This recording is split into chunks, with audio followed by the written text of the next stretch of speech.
Subscribe our channel. Stay till the end of the stories for more twist and turn. Comment us about what kind of stories you like to hear. An update on my 26 male divorce to my wife 25 female over her decade-long affair with cousin. For earlier part of the story, click the links in the description below. This one is exceedingly long. I'm getting out all of my thoughts and well there are a ton. The TLDR bullet points. I will get weekend custody. My marriage was a sham cover for an incest affair. HIV test is negative. Working together with ex-wife for a quick divorce. Neither of us are wealthy, so all we have to divide is 2 checking accounts and utility bills. We're in agreement on what belongs to who and who should pay what. Falling for the other survivor but not acting, because apparently I'm stupid enough to catch feelings in a time like this, but not stupid enough to ruin myself any further by pursuing her. So, first of all, I'd like to say thank you for the gold and the hugs and the support from this community. I think I got the advice and input I was looking for, and at this point, I'm just doing another update so I can sort out my thoughts in a semi-public way so random strangers can call me out on my bullshit. I do listen and I do take what everyone said to heart, or at the very least consideration. So the link to my original posts is above, but I'll give you a TLDR anyway because like the first 2, this will probably be quite lengthy. A few weeks back I found texts of a sexual nature on my wife's FB from her cousin. She claimed this just happened and she wished he would stop. I messaged him never to speak to her again under the pretense that this had been an unwanted advance. Turns out it wasn't. Turns out they've been sexually involved since 14 or 15, divorce happening.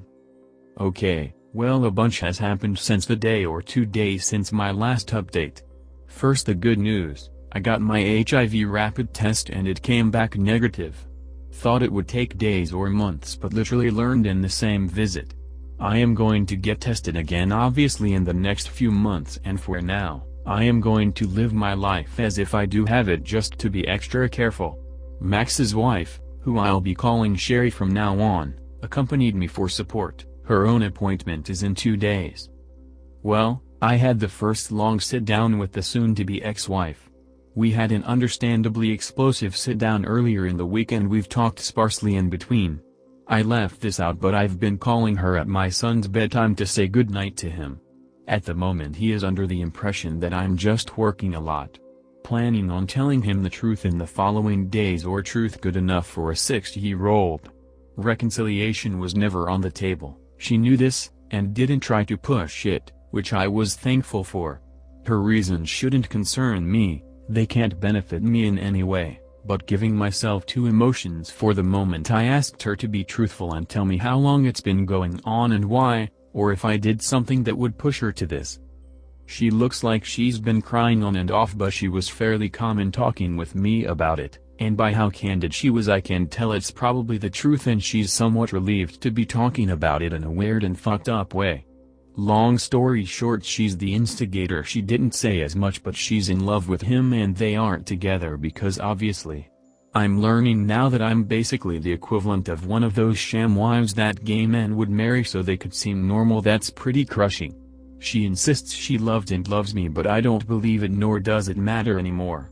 My life for the past 6 years was a lie, probably just a cover for this bullshit. I don't know if I even know what real love, romantic love looks like, and that's got me more than a little fucked up.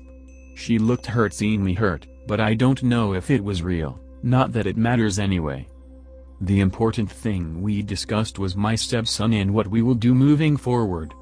Before I could say anything she told me she wouldn't oppose something like weekend custody and would sign that in the divorce. I honestly think she is extremely remorseful about how this affects him. A lot of telling me I am his father, his only dad, and taking me away from him would be so damaging. We're going to tell him the bad news in a few days. Tomorrow or today, whenever I post this, I'll be taking him to the zoo. I was thinking of telling him after that, but he loves this zoo and I really don't want him thinking of his parents' divorce every time he sees it. It's tearing me up having to think of a way best to scar my child for life. I'm thinking about how to make it positive, like telling him how in my new apartment he'll have a new room and he can paint it how he wants and help me get stuff for it. Make him feel like he and I are a team, like a way to make this terrible shit fun. We aren't wealthy, so basically we're just going to keep what we have in our already separate accounts, divide up the remainder of our utility bills in a fair way, and just get the divorce.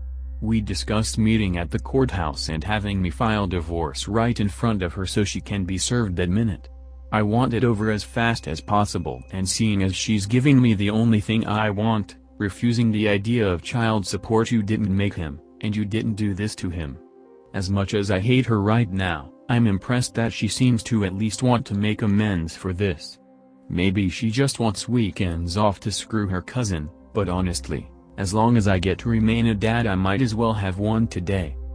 In other related news, yesterday, or 2 days ago, whenever I post this, I went to visit Sherry, Max's soon-to-be ex, to see how she's holding up. When I arrived, Max's parents were there and were surprised to see me.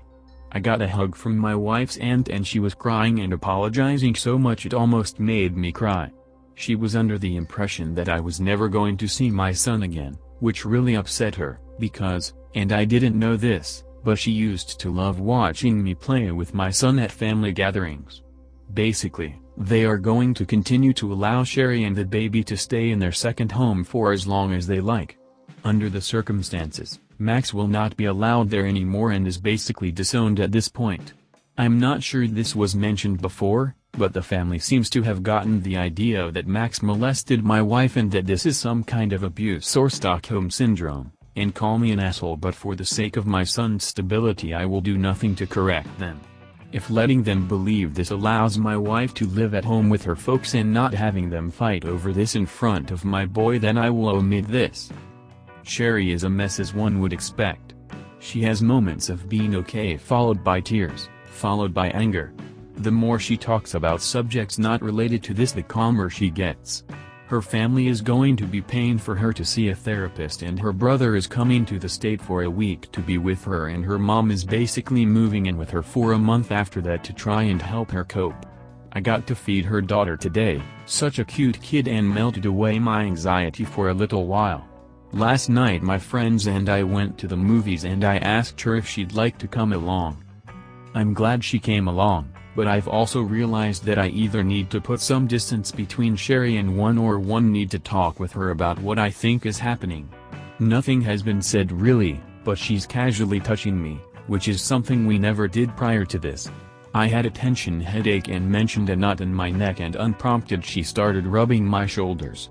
Also unprompted, during my test when the doctor left the room she held my hand. It's probably all just me overthinking things due to my rejection, loneliness, and wanting to feel accepted, but I'm infatuated with her. Whenever I'm not obsessing over all the terrible things going on in my life, I find myself thinking of her in a romantic light, and while it's probably not healthy, feeling anything positive is preferable to feeling nothing but misery and doubt. Again, maybe I'm reading too much into this and I'm mistaking her emotional support as something more than it is because my mind is fucked, but she's acting toward me now, how past girlfriends and even the ex-wife did before I officially started seeing them. I mentioned it in the comments that I was trying to lighten the mood with my dark humor and said something like I can't even go out and get a revenge lay without the possibility of killing someone, referencing my HIV fears, and her response was to bring up the fact that if I am infected, by default she is most likely infected too, and that since our partners were sleeping together, in a gross way it's like she and I were already having sex. There were a few moments after that and a look which I took to be an invitation, but I changed the subject. I should be thinking about more important things, but I'm getting distracted by this. Part of me, the smarter part, knows that a foundation like this is horrible, and acting on it might spell disaster for our upcoming divorces. On the other hand, I do have a real mental and physical attraction to this woman, one I'm 75% sure is mutual, and I fear that not acting will make her think I'm not open to this at any point and she'll move on and I'll lose another person who makes me happy.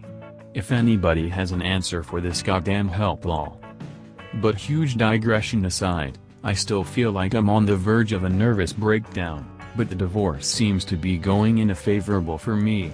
I will still be a dad. Oh, and where is Max in all of this? Nobody really knows, but he was couch surfing the first 2 nights with friends out of state. He's called Sherry like 3 times since she went nuclear, but that's it. Things seem to be settling into a pattern, if not settling down.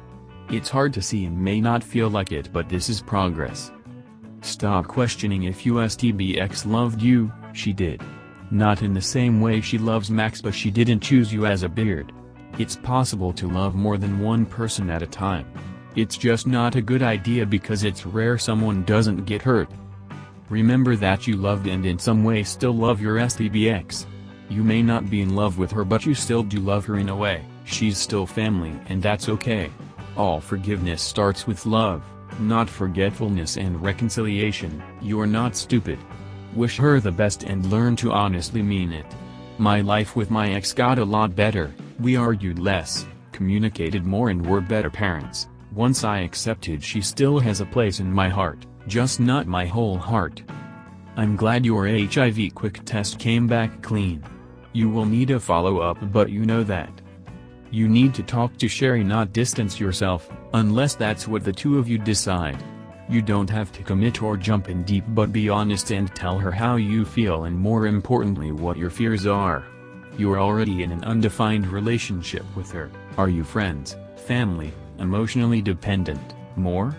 That's unsustainable and won't end well, so figure out together. Once you figure it out, if it's more, you need to tell your STBX and she needs to tell Max. If something is going to happen, they need to hear it from you, or it's a time bomb. Yep, your main concern is also mine. The brain freeze that happens to almost all. That is also one of the main reasons I said go for it. You both seem to suffer from it. People who cheat as a lifestyle almost never do, in my opinion.